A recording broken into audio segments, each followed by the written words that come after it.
You made the resolution today. It was passed by yourself and your fellow commissioners on deferring the consideration on the resolution for the sales tax renewal coming up. Yes. Can you shed some light on, to the Stark County public as to why you asked for a set-aside till Friday? Okay. Initially, and I don't know whether you had the opportunity to read that resolution, the resolution is not to place the sales tax levy on the ballot or not to place it on the ballot. The resolution was essentially, or goes just to the very narrow issue of scheduling public hearings.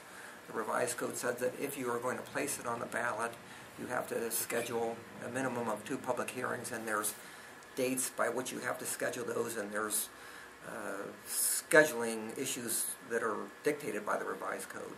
When you work back from a May date for if that were to be placed on the May 3 primary ballot, when you work back 90 days, and that's the filing date with the Board of Elections, that gives us a date of February the 2nd by which the commissioners would have to act in order to place it on the ballot. They're not necessarily going to act on that, but they would have to choose to do so by that date. When you then work back from that February 2nd date to get in the notices required to have 2 public hearings, and it's unfortunate that we are squeezed by the time constraints of the revised code, but when you work back from February 2, the last day by which we can actually schedule those public hearings, if we choose to do so, is going to be Friday, January the 7th.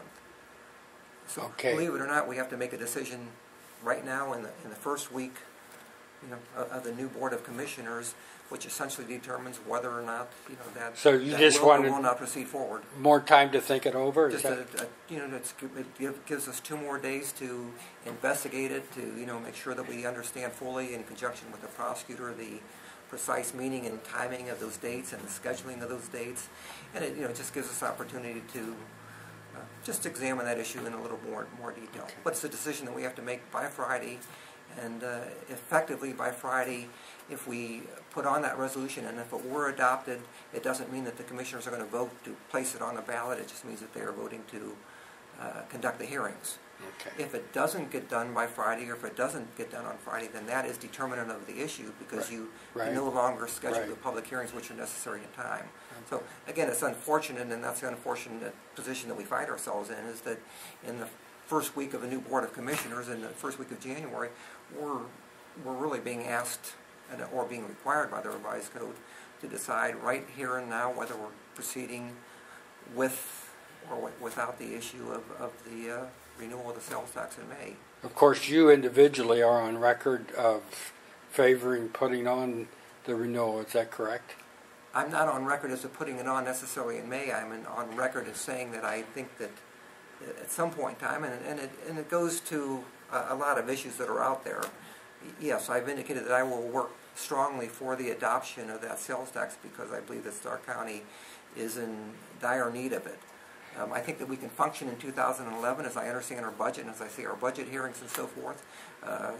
We are economizing, we're downsizing, and that's what the taxpayers have asked us to do, and we're downsizing essentially by 16%.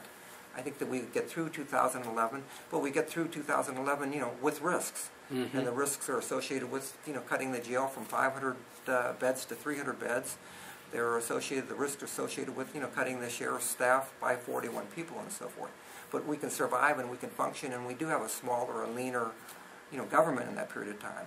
But when we get into 2012, when we won't have any sales tax revenues whatsoever, all of a sudden the budget gets reduced by approximately another, I would estimate another 25% as a minimum. I don't know what the sheriff's going to do with a 25% cut. If he cut 200 beds on a 16% cut, I don't know what he'll do on a 25% cut. So I'm really concerned going into 2012, and therefore, yes, I can categorically state I don't think that any large sums of money that can replace the sales tax are going to be found, or any revenues are going to be generated in the next year that come close to replacing it. There are going to be some additional cash carryovers that haven't been projected,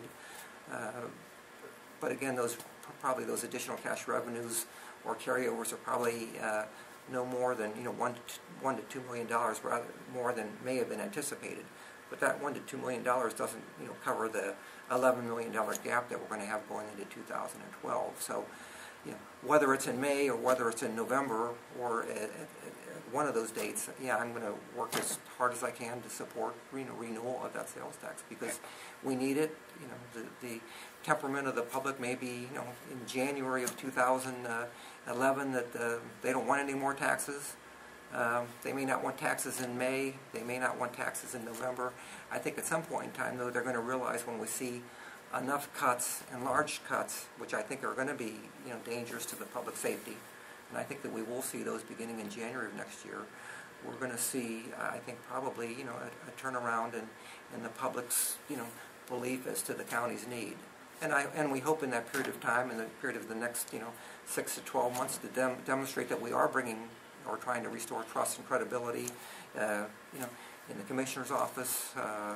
Not that it's necessarily been lacking in the Commissioner's office, but certainly in the Treasurer's office and some of the other issues that we are turning around the credibility issues of county government, and we're going to continue to look at, again, being as transparent as possible, having more work sessions, having more open work sessions.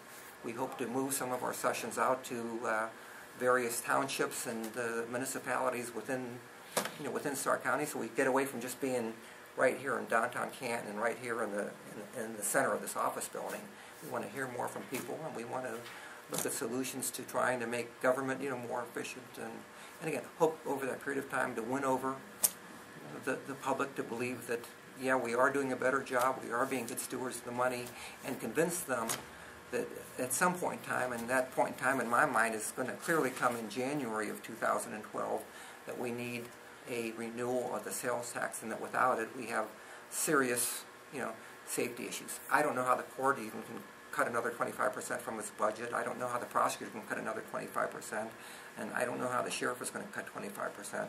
So I believe at some point in time the public is going to come to recognize that is necessary, and we just have to continue to educate and discuss, ask for input, and try to do the best that we can. So we're going to be working for it, but it may not be in May of this year. Have you had any feedback from the Citizens Task Force that Prosecutor Ferraro is coordinating? I'm glad you asked that, only because I had a note, or at least in the back of my mind, and I'm going to turn around and Mr. Hankey is still behind you. I was going to ask, and I forgot to ask about that. Have we heard anything as to when they wanted to schedule that? Because originally we were told that they wanted to do it in early January, and I guess early January. I've only heard the same thing that you've heard, Commissioner, that it's in January. I don't have a date. Okay. I received one from prosecutor or from the committee. So it's not likely you're going to have that by Friday? Not likely to have that by Friday, and again, that's an important piece of information, and I wish I had asked that at the public meeting as opposed to you asking me that now, because again, I think that is an important consideration in our thinking collectively as to whether or not to proceed with the scheduling of these hearings or not.